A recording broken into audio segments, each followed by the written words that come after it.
नमस्कार, आप देख रहे हैं डायरेक्ट न्यूज़ तक। मैं हूं अरुण कुमार। अगर हम ये बात करें, आज गढ़वा जिला मुख्यालय में भारतीय जनता पार्टी का टिफिन कार्यक्रम, यानी कि देख सकते हैं कि टिफिन बैठक के तौर पे यहां पे भारतीय जनता पार्टी के कार्यक्रम निर्धारित किया गया था। वहीं अगर हम बात करें तो मुख्य अतिथि के रूप में गढ़वा रंका विधानसभा क्षेत्र के भाजपा के पूर्व विधायक सत्येंद्र नाथ तिवारी यहाँ पे सीधे तौर पर शिरकत किए हुए हैं, सीधे तौर पर इनसे जुड़ते हैं। और आज का यह बैठक,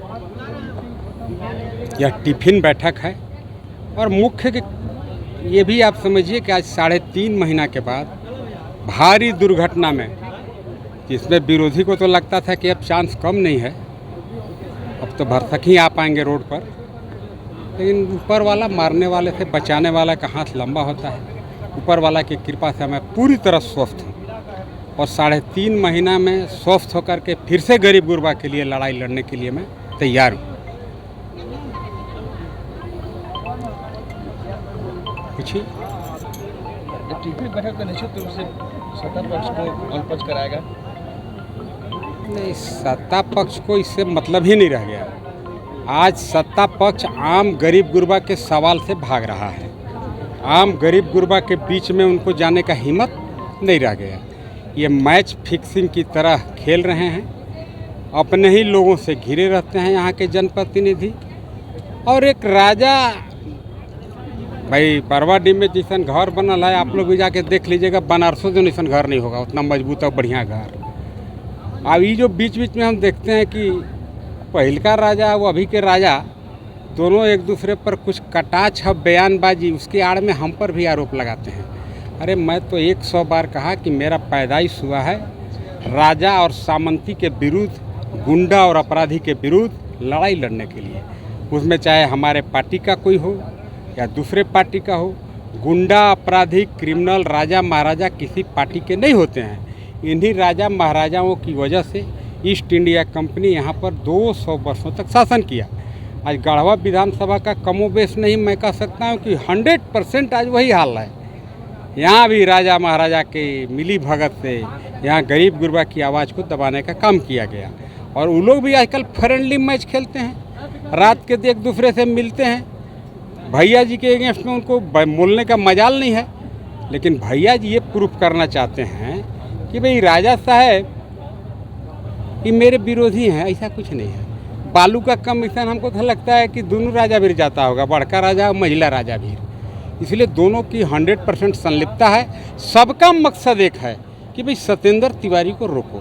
बीच में आपने देखा होगा वो रबदा तरफ के भी हम लोग के समाज के लड़का घूमल चल रहे थे, बंदूक लेके, कहाँ से तक गार्डो लाए थे, पगड़ी बंधले था। अच्छा है, मेरे गोतिया परिवार हैं, मैं चाहता हूँ कि उनको बॉडीगार्ड रखने का क्षमता भगवान दे, उन्हें बरकत हो। लेकिन क्यों, किसके इशारे पर थे, कहाँ से उन्हें ताकत प्राप्त हो रहा था? और जैसे ही वह ताकत विड्रॉ करते हैं भैया जी, आज बॉडीगार्ड कहाँ गया? इसीलिए ये सब कुछ नहीं है। आज देखिए तरह तरह के लोगों को दिग्भ्रमित किया जाता है, गुमराह किया जाता है कि सत्येंद्र तिवारी के भाजपा अभी टिकट नहीं देगा। तो हम बोले तू कैसे बोलता है जब हमको टिकट नहीं देगा? तो भैया जी बोल रहे हैं कि कई करोड़ में टिकट बेचाएगा ना, तो सत्येंद्र तिवारी के टिकटें नहीं लेवे देंगे। एकदम ही रहतब गार के लिए हरे मर्दे, ये अगर नहीं रहता तो हम सबसे गढ़वे उठा के ट्रेन पर लोड करके लेके चल जाते। अभी तो बालुए उठा के ले गए हैं। इसलिए वो कहता है कि कई करोड़ रुपया लगेगा, बस भाजपा से टिकटें दिवा देंगे, राजा साहब के दिवा देंगे कहता है, माने कोई थर्ड आदमी के दिवा देंगे। अरे उनको पता नहीं है, भाजपा पार्टी है, इसमें पैसा पर टिकट नहीं बिकता है।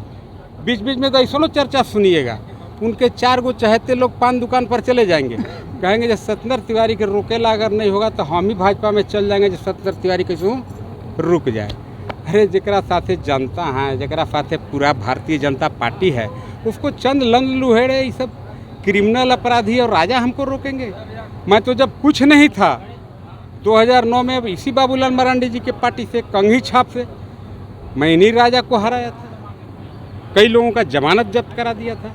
उसको ये लोग याद नहीं करता है, बस इसी को बड़ी याद करता है कि सत्येंद्र तिवारी हार गया, जनता इसको नकार दिया। और अगर ये बात आप अगर जानना चाहते हैं कि भाई आपके पास क्या ऐसा पुख्ता सबूत है कि पहले के राजा साहब, पहले के यहाँ पे जो जनप्रतिनिधि हुआ करते थे और वर्तमान जनप्रतिनिधि और बरवाडी वाला नौकी राजा, इन लोगों में आपसी मिली भगत और संलिप्तता है। तो इसका सबसे बड़ा उदाहरण शिव नाला का वह भूखंड है। शिव नाला का वह ज़मीन है। शिव नाला के गरीब गुरबा, वहाँ पर दलित पिछड़े चंद्रवंशी समाज के लोग हैं, साहू समाज के लोग हैं, निरीह लोग रहते हैं। उनका आज नहीं 100 साल से उनका ज़मीन पर उस कब्जा है। उसमें 3.5 एकड़ का उनका माल बना हुआ है। और कुछ गरीब गुरबा लोग 6 एकड़ कब्जा में है, लेकिन बेचारे माल नहीं बनवा पाए, लेकिन उनके कब्जा में है। और उसके ठीक बगल में राजा साहब 25 एकड़ ज़मीन का माल बनवा के बाउंड्री मार दिए। उसके ठीक बगल में एक बार धमकदार सिंह, नाम तो हम नहीं जानते हैं, हैं वो रजे ब्रांड हैं, रजे के चेला चुटिया हैं, उनको और 7 एकड़ की ज़मीन है वहीं पर बगल में। अब गरीब गुरबा के जिसका गरमजरुआ ज़मीन है, माल बना हुआ है, उस पर सीओ धापा बोल देता है, कहता है जी इसी में बनेगा कॉलेज। कॉलेज जब हम रोकते हैं तो कहता है कि सत्येंद्र तिवारी शिक्षा का विरोधी है। अरे शिक्षा का हम विरोधी नहीं हैं, हम गरीब गुरबा का ज़मीन कोई हड़पे ये मैं नहीं चाहता हूँ। मैंने उसके लिए प्रयास किया, लड़ाई भी लड़ा। मैं तो कह रहा हूँ कि मान लीजिए उसमें अगर गरीब गुरबा का ज़मीन बच जाता तो राजा साहब का ज़मीन में फिर कॉलेज बनता, जो मैं चाहता हूँ। 25 एकड़ ज़मीन आप भी तो गरमजरुआ ज़मीन का माल बनवा के आपके नाम पर कर लिए हैं। अब 3.5 एकड़ चंद्रवंशी और साहू का ज़मीन है, वो आप लूट लीजिएगा। अब 25 एकड़ का माल बनवा लीजिएगा तो उसको कोई पूछने वाला नहीं है। तो मेरा सवाल ये है, ये एग्जाम्पल के रूप में मैं कह रहा हूँ, इस पर भैया जी का जबान क्यों नहीं खुलता है? अगर भैया जी और राजा साहब में अगर मिली भगत नहीं है, भैया जी और इनमें अगर संलिप्तता नहीं है, तो एटलीस्ट भैया जी को जा करके वहाँ पर चंद्रवंशी जो अति पिछड़े समाज से आता है, साहू समाज, तेली समाज के लोग जो वहाँ पर हैं, वहाँ पर भैया जी एक दिन क्यों नहीं दर्शन दिए कि भाई गरीब का ज़मीन मत लूटो, कि बगल के राजा साहब के ज़मीन में भवन बना लो? क्यों नहीं गए? कैसे जाइएगा? वो तो तय तोफ हुआ है पहले ही से कि तू विधायक बनेगा। तोरा तो कोई जान नहीं रहा है हमारा बारे में। तो सत्येंद्र तिवारी यहाँ गली गली प्रचारे कर दिया है जो हम कहाँ हैं। वो कच्छ से लेकर के आज शिक्षा माफिया बने हुए हैं। और एक दूसरा उदाहरण भी मैं आपके माध्यम से कह रहा हूँ, यह बात आप मंत्री जी से पूछिएगा कि भाई जब मैं विधायक हुआ करता था, पूर्व के जनप्रतिनिधि राजा साहब एक भवन दिखा करके और 2-2 जगह से सब्सिडी लिया करते थे। अगर आप जानते होंगे अच्छा से तब तो अच्छा बात है, नहीं जानते होंगे तो आप जान लीजिए। मतलब जैक मैंने झारखंड एकेडमिक काउंसिल से एक भवन को दिखाया, बेंच डेस्क दिखाया, उसमें टीचर दिखाया, कर्मचारी दिखाया, प्यून दिखाया, लेबोरेटरी दिखाया, बाथरूम दिखाया, बेंच दिखाया, और उसके नाम पर जैक से प्रत्येक वर्ष करोड़ों रुपया का अनुदान लेते थे कि भाई हम इंटरमीडिएट कॉलेज चलाते हैं, सरकार उनको अनुदान देता था, अच्छा बात है। लेकिन उसी भवन को इन्होंने दिखा करके विश्वविद्यालय से डिग्री कॉलेज भी पास कराने का काम किया, और कई वर्षों तक जैक से भी अनुदान लेते रहे और विश्वविद्यालय से भी अनुदान लेते रहे। बस उनको खर्चा ये हुआ कि उनको 2 बोर्ड बनवाना पड़ा था। एक बोर्ड में वो लिखवा लिए थे कि भाई झारखंड एकेडमिक काउंसिल इंटरमीडिएट विद्यालय, और दूसरा बोर्ड बनवा दिए थे फलाना सिंह महाविद्यालय। हम उस पर नहीं जाएंगे जो रुपया लगा है, उसमें बाप माल महाराज के मिर्जा खेले होली, पब्लिक के रुपया नाव गाँव बपई के, हम उस पर नहीं जाएंगे। हमारा ये कहना है, जब मैं विधायक था उसके विद्यालय के बहुत लोग हमसे संपर्क किए, मैंने विधानसभा में ये मामला को लाया कि भाई राजा महाराजा हैं, एक विद्यालय को दिखा करके 2 जगह से ही अनुदान ले रहे हैं। जब यूनिवर्सिटी वाला जांच करने आता है तो उस बोर्ड में लगा देते हैं कि झारखंड यूनिवर्सिटी से फलना संख्या से ये जो है इसको मिला है परमिशन, और ये है डिग्री कॉलेज। और जैसे वो लोग तहलेज नदी पार होता है, बस वो बोर्ड हटा के जैक वाला बोर्ड लगा देते हैं। उसमें 16 करोड़ रुपया का रिकवरी मैंने कराने का काम किया था। उसको जब कैलकुलेट किया गया तो 16 करोड़ रुपया पूर्व के जनप्रतिनिधि को एक्स्ट्रा भरना पड़ता। वह 16 करोड़ रुपया अवैध तरीका से गरीब गुरबा जनता के पैसा था वो।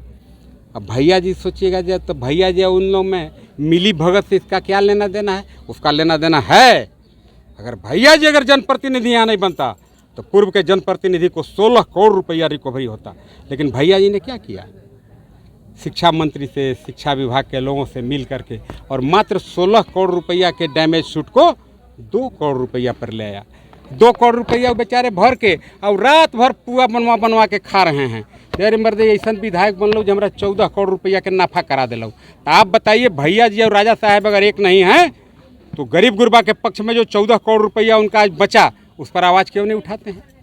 कभी आप नहीं सुनिएगा कि उन एक दूसरे के ऊपर हम आवाज़ उठाते हैं। सर, एक सवाल है, जैसे आप कहते हैं कि उनके सरकार में विकास नहीं हो रहा है और कुछ दिन पूर्व ही उनके द्वारा 400 योजनाओं का शिलान्यास एक ही मंच से किया गया, इसको कैसे देखते हैं? आपको एक चीज़ पता होना चाहिए, वो हैं पानी मंत्री हैं, पानी के बुलबुला की तरह बिला जाएंगे, यो गारंटी है, समय बताएगा। हाँ पानी मंत्री, अब विकास क्या चीज़ के कर रहे हैं? सड़क के। कौन सड़क? आप देखिए, पत्रकार बंधु पढ़े लिखे काफ़ी बुद्धिजीवी लोग ही पत्रकार होते हैं, मैं इसलिए आप लोग का सम्मान करता हूँ। देखिए, टाइम बाउंड होता है। जैसे मैंने एगो सिपाही है, 12 साल के बाद वो हवलदार हो जाएगा। कई गो सिपाही तो लेट से बिया एला कह रहा है कि हवलदार होला पर 5 लाख तिलक बढ़ जाएगा, उस पर मत जाइए। लेकिन सिपाही है तो हवलदार होगा, बीडीओ है तो एक दिन प्रमोशन होकर एफडीओ होगा कि नहीं होगा? टाइम बाउंड है। वैसे ही जितना पीएमजीएसवाई सड़क मैंने अपने कार्यकाल में पारित कराया, जितना राज्य संपोषित सड़क मैंने अपने कार्यकाल में पारित कराया, जितना पथ निर्माण विभाग से सड़क मैंने बनवाया, 90% उन्हीं सड़कों का 5 साल पूर्व गया। तो उसका रेनोवेशन होगा कि नहीं? उसका जीर्णोद्धार होगा कि नहीं? अब उसी रेनोवेशन को, उसी जीर्णोद्धार को ये कहता है जी हम करा दिया। अब गढ़वा से चिनिया जाने वाला सड़क का क्या दुर्गति था, मैंने उसको पूरा मजबूत तरीक़ा से बनवा दिया। आज बनवाए हुए हमको 8-10 साल हो गया। अब उसका चौड़ीकरण का टेंडर होगा, कहेगा जी रोड में बनवा दिया। वो तक रिंग बाईपास कहता है जो हम बनवा दिया। अरे आम मूलभूत जो समस्या है, गरीब का ज़मीन, आज चले जाइए यहाँ से अभी आप लोग, लगमा खजूरी में गरीब के ज़मीन प्रशासन के बल पर लूटा जा रहा है। मोदी जी कानून बनाए थे कि भाई ज़मीन का 4 गुना मुआवजा दिया जाएगा, लेकिन उस पर तो भैया जी का जुबान खुलता नहीं है, दोनों एक हो जाते हैं। हम मुसहर के पक्ष में आवाज़ उठाते हैं, राजा साहब और दोनों रात के बतियाता है, कह रही तो तोरो ले मर लवा, हमरो ले मर लवा, चूँकि दोनों एक राह के राहगीर हैं। ये सब कोई अलग नहीं है, ये मैच फिक्सिंग है। मैं गांव में जाऊंगा, लोगों के बीच में इस बात को रखूंगा और समझाऊंगा कि ये मैच फिक्सिंग है। भैया जी और राजा जी में कोई फर्क नहीं है, दोनों एक ही हैं। इनका मकसद यही है कि सत्येंद्र को रोको, लेकिन मैं आपको चुनौती देता हूं, कोई मैया का लाल अबरी सत्येंद्र को रोक नहीं पाएगा। और जिसको भी हराऊंगा 1.5 लाख से हराऊंगा। 1.5 लाख वोट का मैं बात नहीं कर रहा हूं, जनता के बीच में काफ़ी आक्रोश है। आज बालू के लिए लोग तरस रहे हैं, लेकिन भैया जी के घर बनते हुए कहियो बालू का ट्रैक्टर पकड़ाया? वो देंगे उसका रॉयल्टी के फार्म जो कहाँ से लाए हैं? उसके ठीक बाग सामने कलेक्ट्रेट बन रहा है, उसमें उनका पार्टनरशिप है, उनका भाई का, उसमें तो बालू बिना काम नहीं बंद है। कुछ लोग के लिए मतलब एक आंख में सुरमा, एक आंख में काजल, उनके अपने लोग बालू रात दिन चोरा के बेच रहे हैं। अब गरीब गुरबा अगर पकड़ा गया तो जाइए 60,000 लाइए, ये हालत है। और कोई मन में प्रश्न हो आप जरूर पूछ सकते हैं। न्यूज़ देखने के लिए आप डायरेक्ट न्यूज़ तक को सब्सक्राइब करें, लाइक करें, शेयर करें, ताकि आपको हर खबर का नोटिफिकेशन आपको मिलता रहे, ताकि आप हर खबरों से तरोताज़ा रहें। सब्सक्राइब कीजिए हमारे चैनल को और बेल आइकॉन को दबाइए हमारी लेटेस्ट वीडियो सबसे पहले देखने के लिए।